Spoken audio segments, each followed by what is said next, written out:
अल्लाह को हाजिर नाजर जान के अपनी तशख़ीस के मुताबिक मैं ये बता रहा हूँ, बाबर आज़म साहब के ऊपर नज़र बद भी है और पुरानी है, और जादू के असरात भी हैं, और जादू एक किस्म का नहीं है, कई किस्म का है। हमने एज अ टीम नहीं अच्छा खेला। हमारी क्रिकेट टीम को क्यों नहीं है समझ आ रहा कि आप जिस काम के लिए जा रहे हैं वो क्यों नहीं कर रहे आप? फिर मूड खराब कर दिया। नहीं करना है, ये बात तो करनी है। एक लिमिट होती है बेइज्जती करवाने की। पाकिस्तानियों ने बाबर की इतनी बेइज्जती करी है कि अब वो बेचारा, मतलब वो, उसको कोई फर्क ही नहीं पड़ता। हिंदुस्तानियों ने भी उस पर जादू किया होगा काला, ताकि वो ना चल सके, और विराट जो है वो ज्यादा। ये तो आप बता रहे हैं खुद से ना, फिर मुझसे ना पूछें। मुझे ये आइडिया है, ये लगता है। Where do you think you need to improve? Look, always improve improve in the cricket. You never satisfy every day. You learn a lot when you are in the pitch. You in the batting see different quality of bowling against quality of bowling. So घर से निकलने की क्या जरूरत है बेटा, घर ही बैठना था। क्यों आगे इतना अपना कीमती वक्त जाया किया, खेलने आगे क्या जरूरत थी? क्या बुरी परफॉर्मेंस है बाबर आजम की। मैं इस टाइम ये सोच के बात कर रहा हूं, ये नहीं सोचना मैं डिफेंड कर रहा हूं उसको। उसकी 4 साल की कप्तानी के पीछे लोग लगे रहे। ये फिटे हुए सुअर, ठीक है, ये ग्रोसरी वाले, मेरा बस नहीं चलता। यकीन करो, मैं वहां होता ना, मैं बेल्टे मार मार के ना इनके बदन सुझा देता। दंद कट रहे हैं। तुम्हारी 75 साल बहन का रिश्ता हुआ है जिसका कोई, जिसे कहते हैं वाली वारस नहीं था, और तुम्हारे दंद नहीं बंद हो रहे। इससे शर्म की क्या बात होगी? बाबर आजम को किंग, बाबर किंग। अरे भाई कहाँ का किंग है भाई? कौन से मुल्क का किंग है? हमें भी दिखा दो। इथियोपिया का किंग भी हो, वो भी इससे अच्छा परफॉर्म करे भाई। थोड़े तो रन बनाओ भाई, किस तरह से खेल रहे हो? 92 पे सारी टीम बुक। मेरा ख्याल है पार्किंग में स्कूटर खड़ा था और इनको ड्रॉप करने के बाद वो स्टार्ट ही रहा कि अभी आ जाएंगे। इस 2 साल के अंदर जो आया उसने पाकिस्तान टीम को बर्बाद किया। तो पाकिस्तान क्रिकेट जो है वो एक मजाक बनी हुई है, टीम की कारकर्दगी जवाल की तरफ गामजद है। अब आप देखें वेस्ट इंडीज की टीम जो 10वें नंबर पर थी ओडीआई रैंकिंग में, अब 9वें नंबर पर आ गई। पाकिस्तान की जो एशिया कप की टीम के बारे में बात हुई T20 की, तो पूछा गया सिलेक्टर से कि जी बाबर और रिजवान कहाँ हैं। कहता है शायद आपको पता नहीं है कि वो तो ओडीआई के प्लेयर हैं, ये T20 की टीम की बात कर रहे हैं। ऑफिशियल प्रेस कॉन्फ्रेंस में बोला है। बड़े प्लेयर रिपोर्टर पूछ क्यों रहा है, वो बता क्यों रहा है। बाबर आजम किसी को बर्दाश्त नहीं है।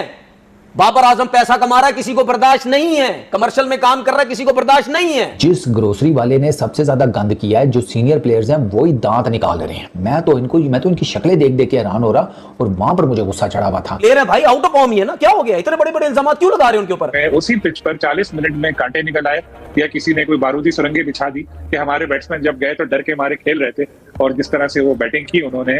अब वक्त आ गया है कि बड़ी सर्जरी की जरूरत है पाकिस्तानी टीम में, पाकिस्तान की टीम मैनेजमेंट में, पाकिस्तान क्रिकेट में। जब ब्यूरोक्रेट्स पाकिस्तान क्रिकेट को चलाएंगे तो फिर अल्लाह ही हाफिज है, और यही हमें दिन देखना पड़ रहा है। इतने लोग दिल बर्दाश्त है कि वेस्ट इंडीज की टीम से आप 202 रन से हार रहे हैं। पाकिस्तान का नाम बदनाम करने वाले क्या? दोस्तों, पाकिस्तान क्रिकेट टीम जो है वेस्ट इंडीज से सीरीज हारने के बाद अब ये हार उन्हें बर्दाश्त नहीं हो रही है और बाबर आजम के पीछे पड़े हुए हैं।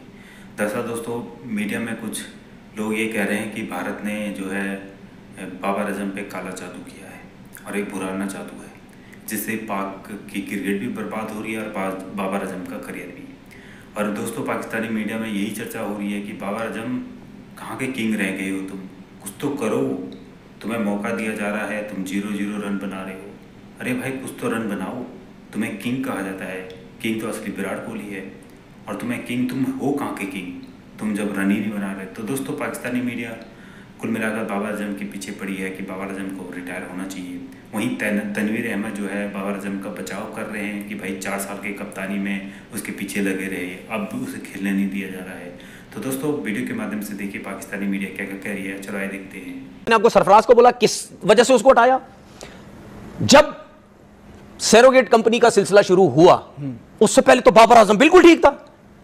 जो उस टाइम चेयरमैन था, जब सैरोगेट कंपनी का सिलसिला शुरू हुआ, जब पट्टी लगाई गई पीएसएल पे कि नहीं जी ये नहीं होगा, और उस वक्त की जो गवर्नमेंट थी, सुनो, रिजवान ने फिर बाबर, ठीक है, उस वक्त की जो गवर्नमेंट थी उसने स्पेशल एक नोटिफिकेशन दिया कि भाई सैरोगेट कंपनी नहीं चलेगी अब पाकिस्तान क्रिकेट के अंदर, ठीक है, सब कुछ हुआ। वहां से आपको बाबर आजम और रिजवान खुटकना शुरू हुए। क्यों वहां से शुरू हुए? ये पावर, इन दोनों की पावर है, ये फलाना एजेंट है, वो इनको मना करता है, ये टीम लेके चल रहे हैं दोनों, इनके हाथ में टीम है, ये दोस्ती यारी बना रहे हैं। फिर उसके बाद इंजी भाई भी सिलेक्टर थे, इंजी भाई भी इनके साथ है, ये सब कुछ। अच्छा सुने, उसके बाद जब इंडिया में ये वर्ल्ड कप हुआ, उससे पहले सेंटर कॉन्ट्रैक्ट के मसले मसाइल शुरू हुए। नहीं कर रहे थे सेंटर कॉन्ट्रैक्ट के मसले मसाइल, नहीं हो रहे थे, स्पॉन्सर के पैसे हम ही नहीं दे रहे, वो कमीशन प्लेयरों को नहीं मिल रहा, उस पे भी बोला गया ये दो बाबर और रिजवान जो है ये मुश्किल डाल रहे हैं, जिसकी वजह से इंजमाम उल हक साहब को बोला गया कि भाई जाके कॉन्ट्रैक्ट साइन करवाएं। उन्होंने जाके साइन करवाए, उनके ऊपर भी इल्जाम लगाए गए। ठीक है, इस तरीके से टॉर्चर किया गया इन लोगों को, इस तरीके से लोग लगाए गए। टीवी पे बैठो, फ्रेंचाइज जब बाबर ने, मैं नाम नहीं लेना चाहता उस फ्रेंचाइज का, जब बाबर आजम ने जिस दिन वो फ्रेंचाइज छोड़ी उस दिन से उसके पीछे पड़ गए बाबर प्लेयर। सुने, दरअसल की बर्बादी का आगाज अब से 2 साल कबल ही हो गया था कि जब मुख्तलिफ किस्म के फैसले किए जा रहे थे, फैसलों में मुस्तकिल मिजाजी की कमी नजर आ रही थी। कभी कोच बदलता है, कभी कप्तान बदलता है, कभी टीम का इंतखाब करने वाले बदल जाते हैं, कोई चीफ सेलेक्टर नहीं है, और फिर कभी कभी जो लोग मशवरा देते हैं पीसीबी के चेयरमैन को, वो उनको गलत राह की तरफ लेकर चले जाते हैं। कभी चैंपियंस कप होता है, 50 लाख रुपए महाना दिए जाते हैं, कभी कुछ होता है, कभी कुछ होता है। तो पाकिस्तान क्रिकेट जो है वो एक मजाक बनी हुई है, टीम की कारकर्दगी जवाल की तरफ गामजन है। अब आप देखें, वेस्ट इंडीज की टीम जो 10वें नंबर पर थी ओडीआई रैंकिंग में, अब 9वें नंबर पर आ गई। पाकिस्तान 4थे से 5वें नंबर पर चला है।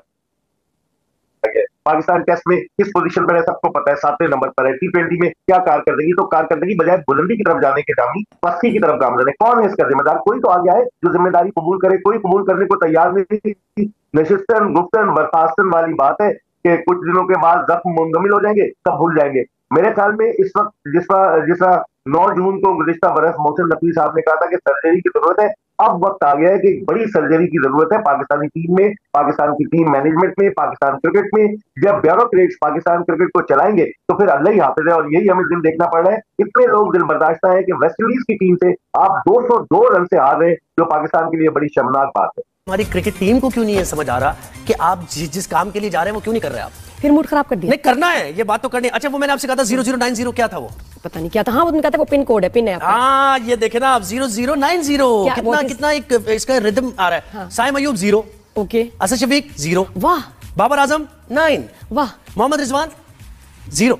मैं कह रही थी घर से निकलने की क्या जरूरत है बेटा, घर ही बैठना था। हाँ। क्यों आगे इतना अपना कीमती वक्त जाया किया, खेलने आगे क्या जरूरत थी? अब्दुल्ला शफीक 0, साइम अयूब 0, बाबर आजम 9, रिजवान 0, आगा 30, नवाज 13, और यूं 92 पे सारी टीम बुक। मेरा ख्याल है पार्किंग में स्कूटर खड़ा था। हाँ। और इनको ड्रॉप करने के बाद वो स्टार्ट ही रहा कि अभी आ जाएंगे। ऐसी धुलाई की है ना वेस्ट इंडीज ने आपकी, ऐसी जबरदस्त धुलाई की है, शायद होप को याद रखेंगे आप कि सारी उम्मीदों पर पानी फेर दिया। ये फिटे हुए सुअर, ठीक है, ये ग्रोसरी वाले, मेरा बस नहीं चलता, यकीन करो मैं वहां होता ना, मैं बेल्टे मार मार के ना इनके बदन सुझा देता।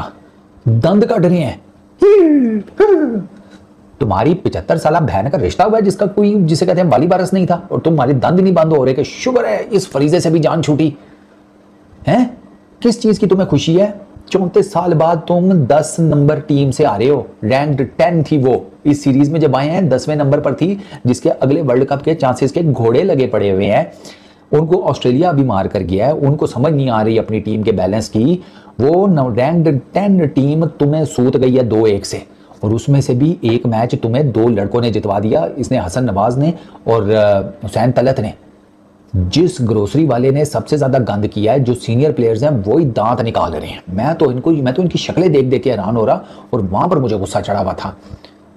ये ऐसे बेशरम है, ये ऐसे ढीठ है। ये हमारा कप्तान, उसकी तुम लोगों ने वो देखी है प्रेसर में उसने जो बातें की हैं, उसने सारा मलबा डाल दिया पहले 3 के ऊपर, कि वो पहले 3 विकेटें जो